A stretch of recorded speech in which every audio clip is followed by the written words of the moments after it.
perfect recipe to grow this incredible kelp that you see before you. And we've had quite the inspiration. If you check out the monitor on that left-hand side, you may have noticed off the back deck, you can see a wild kelp forest, home to a variety of adorable sea otters, tons of critters that you and I know and love. You've got birds that are diving down to go after their food, and lots of fun critters in there. So pretty easy inspiration when it comes to what you are seeing in here today. So when it comes to recreating what we saw out there's a couple ingredients. The first one is an open air aspect to the space. So we've got sunlight streaming down into the exhibit.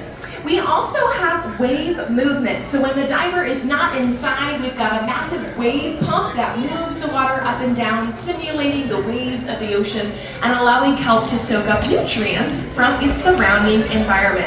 And that third and final ingredient is, of course, the water itself. So if you refer to, once again, that monitor, we have two intake pipes that filter water into the aquarium at about 1,500 gallons of water every single minute.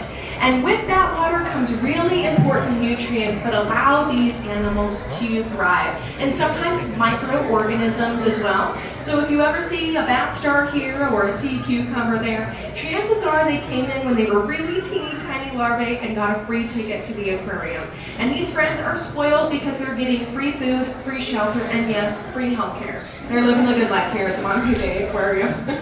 Now, some of you may have noticed that we have our guest that is now joining us, that is going to be swimming over from the left-hand side. Our diver is now inside the kelp forest. Everyone, this is Mike. He is a very skilled, very experienced diver here at the aquarium. Give him that nice big wave. He actually can see you through that cloud of fish. I know it's hard to believe.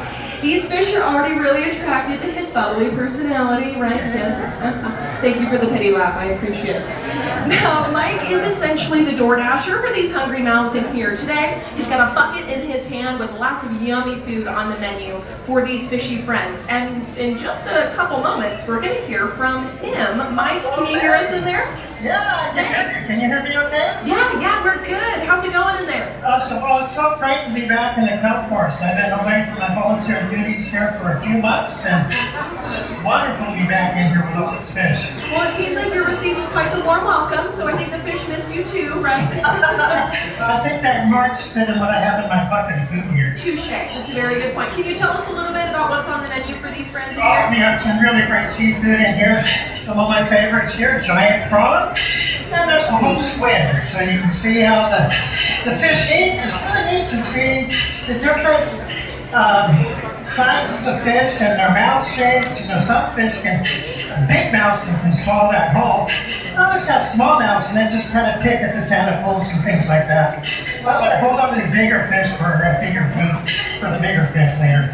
Oh, that's awesome, Mike. Now, speaking of different size mouths, I noticed that you were kind of being, let's see, we've got a leopard shark that's kind of coming up to you from the bottom here, being introduced. Shark. So, did you know you would be fishing with sharks today? Or you'd be swimming with sharks?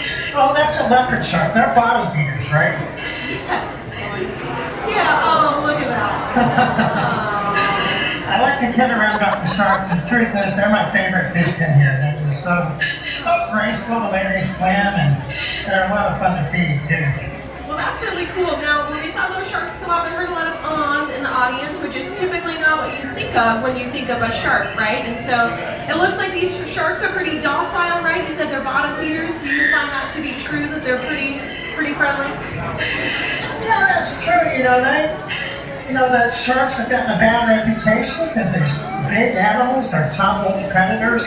But I think of them as a beautiful animal, like an eagle soaring in the sky or a lion, roaming the plains. And that's their role in the ecosystem. Really important, and they're just majestic fish. Oh, I love that analogy, like an eagle flying through the sky. That's beautiful. They're sea eagles, I guess you could say.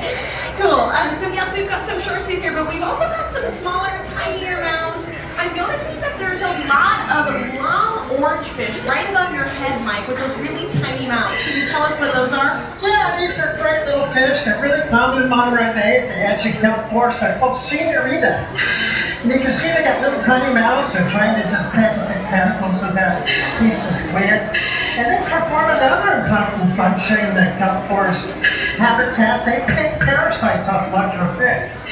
And the larger fish, things like a mola or a giant sea bass, will swim up to the edge of the kelp forest, and these Cinerita will swim inside their mouths and through their gill slits and pick up all the annoying parasites that grow on this. Well, quite the yummy snack for them, I guess. Must be appetizing. That's the relationship. Now, you mentioned giant sea bass, and we do have a couple giant sea bass in this exhibit, but our guests may be noticing that as they kind of swim about, they're not coming up to you. I see one that's going to make its way over to us here in the next 30 seconds on your left-hand side up towards the window. So why is it that you're not feeding the giant sea bass today?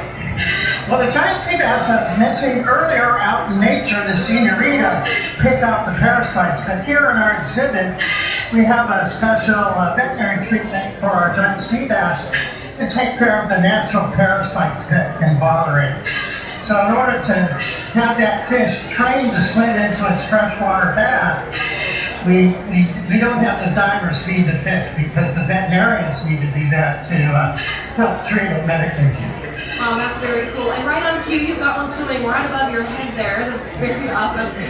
So as Mike was mentioning, we have a unique team that's going to be target feeding those giant sea bass. They're here to be part of a longitudinal study. So we're studying them throughout the course of their entire lives as they're an endangered species out in the wild. So really a testament to our incredible animal care team members and the fact that they're catering diets to individual animals here. So super special. Yeah, awesome. Now I did also notice that we've got a lot of kind of medium-bodied fish. Oftentimes I'll see them hanging out on the windowsill. Sometimes I get a concerned guest asking if that fish is okay. What's going on with those fish in here? Yeah, the large variety of fish here. We got some perches and some redfish and other kinds of perches here. And usually towards the end of my show, I see a kind of a row of rockfish that accumulate on the window ledge. I'm not seeing quite a few yet, but in a few minutes there may be more. So, a really large variety of fish in the kelp forest, and that's what makes it kind of a special